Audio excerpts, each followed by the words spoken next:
Yo, tara at kumain tayo mga kaibigan ng tanghalian.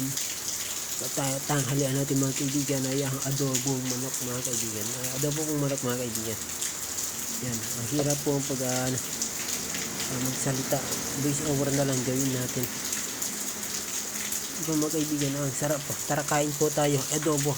One of my favorite ulam in the Philippines. Adobo. Right, adobo.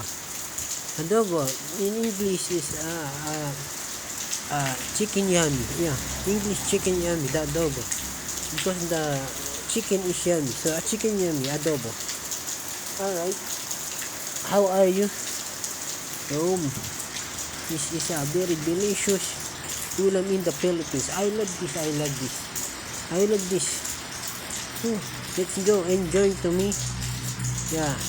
This is a very normal. My mukbang is very normal. But do you like this, right?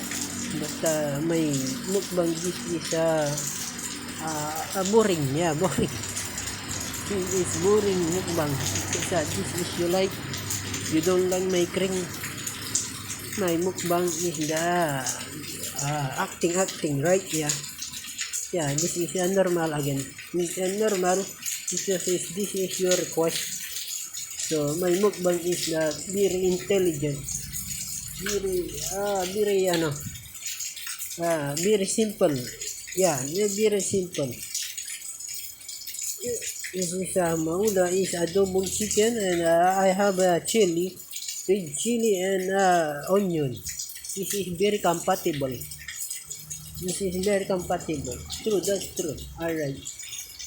So, very delicious dish in the Philippines. You try it, please. Kung pareho tayo ng favorite ulam. This is adobo in English, chicken yummy. Chicken yummy. What? Right? You know, chopstick? Chopsticks.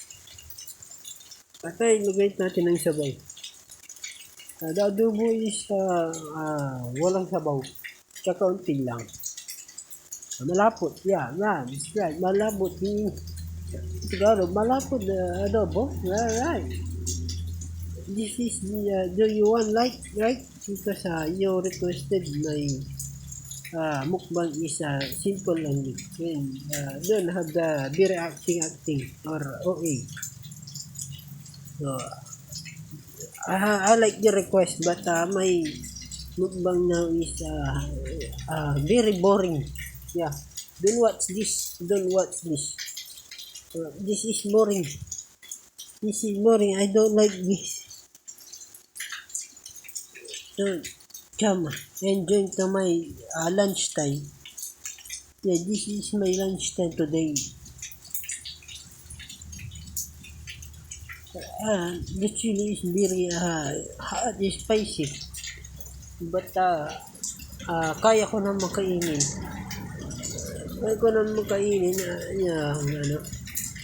Sili. Parang nasanay na ako sa sili. Hindi na ako masyado naahangan. Pero manghang pala siya. Manghang pa rin siya.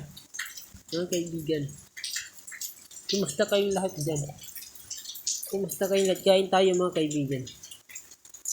Gagawin ko ng maayos yung mukbang ko mga kaibigan kung aabot ng 10,000 followers. Abot ng 10,000 followers mga kaibigan.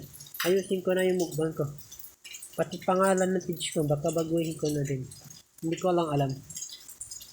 Kaya lang, nakailang palit na ako ng pangalan. Gusto ko ulit pangalan ng Mr. Cute.